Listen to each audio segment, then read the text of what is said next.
बेहतरीन drama serial Shamim आपा के इस एपिसोड में आप देखेंगे जी आपा शमीम ने हर चीज़ की तबाही बड़े ही अच्छे तरीके से कर दी है। अब्दुल बारी की आंखों में तो ऐसे जैसे पट्टी ही बन गई है। उसको तो समझ ही नहीं आ रही कि आखिर वो क्या कर रहे। कश्यप की हर की गई बात उसको झूठी लगती है और उसको ऐसे लगता है कि जैसे कश्यप हर चीज़ में झूठ बोल रही है। लेकिन अपनी शमीम आपा के इस तरह के झूठे और मगरमच्छ के आंसू उसको सच्चे लगने लगे और कहता है कि देखो कश्यप, अगर तुम्हारा रवैया यही रहा तो तुम यहाँ पर नहीं रह सकती हो। मैं कतई बर्दाश्त नहीं कर सकता, क्योंकि मैं अपनी बहन के साथ की गई ये ज्यादतियाँ बिल्कुल बर्दाश्त नहीं करूँगा। मैं तुम्हें यहाँ से जाने की इजाज़त देता हूँ। जिस पर शमीम कहती है कि तुम्हारा दिमाग ख़राब हो गया है, आखिर कश्यप को तुम कैसे निकाल सकते हो। देखो ऐसा मत करो। यानी कि पूरे तरीके से कामयाब होती जा रही है आपा शमीम, और वो जान चुकी है कि अब्दुल बारी को काबू करना अब मज़ीद मुश्किल नहीं है, क्योंकि अब्दुल बारी को उसने पूरे तरीके से अपने हाथों में कर लिया है।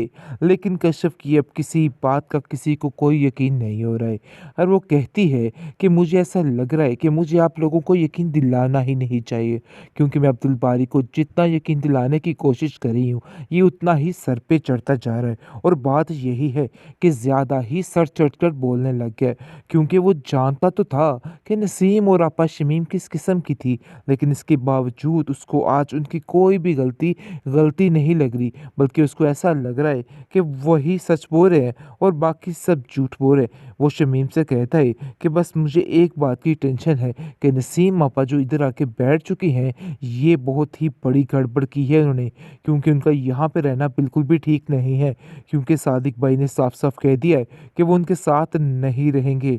इसलिए आपको कुछ करना होगा और सोचना होगा। जिस पर शमीम कहती है कि उसकी इतनी मजाल कि वो ये सारी बातें करे, मैं उसको कभी माफ़ नहीं करूँगी। देख लेना इसका वो हशर करूँगी कि ये याद रखेगा। नसीम भी उल्टा उसको ही बोलने लग जाती है और कहती है कि उस तो तमाशे ही इसके तो ही है, वो तो चाहता ही ये था कि उसके साथ ऐसा हो। दूसरी तरफ जुलेखा जो है वो सायरा को कहती है कि देखो परेशान मत होना, सब ठीक हो जाएगा। परेशान होने की कोई भी ज़रूरत नहीं है। तुम नहीं जानती हो कि ये इंसान क्या कुछ कर सकता है। अब मैं इन लोगों को खुद ही सेट कर लूँगी, और मैं जानती हूँ कि इन जैसे लोगों को कैसे सेट किया जाता है। तुम्हें बिल्कुल भी टेंशन नहीं लेनी।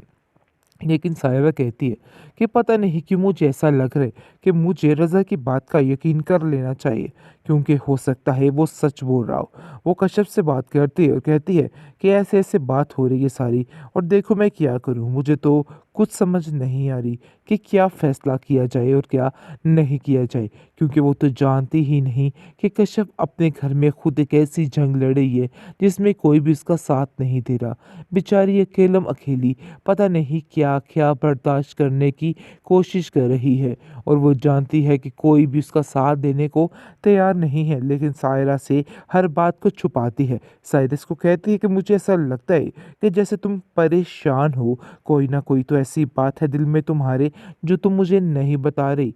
जिस पर उसको साफ साफ कह देते हैं कि नहीं, ऐसी कोई बात नहीं, तुम्हारा वहम है। आप या फिक्र मत करें, सब ठीक हो जाएगा। आपको जो आपके लिए अच्छा फ़ैसला लगता है आपको वही लेना है। अगर आपका दिल कहता है कि आपको रज़ा भाई को माफ़ करना है, तो आप करके वापस जा सकती हैं। लेकिन आप देखेंगे कि वो कहती है कि कभी भी आंखें बंद करके यकीन मत कीजिएगा किसी पे, क्योंकि ऐसा करने से सिर्फ़ और सिर्फ़ आपको ही नुकसान होगा, इसके अलावा और कुछ नहीं।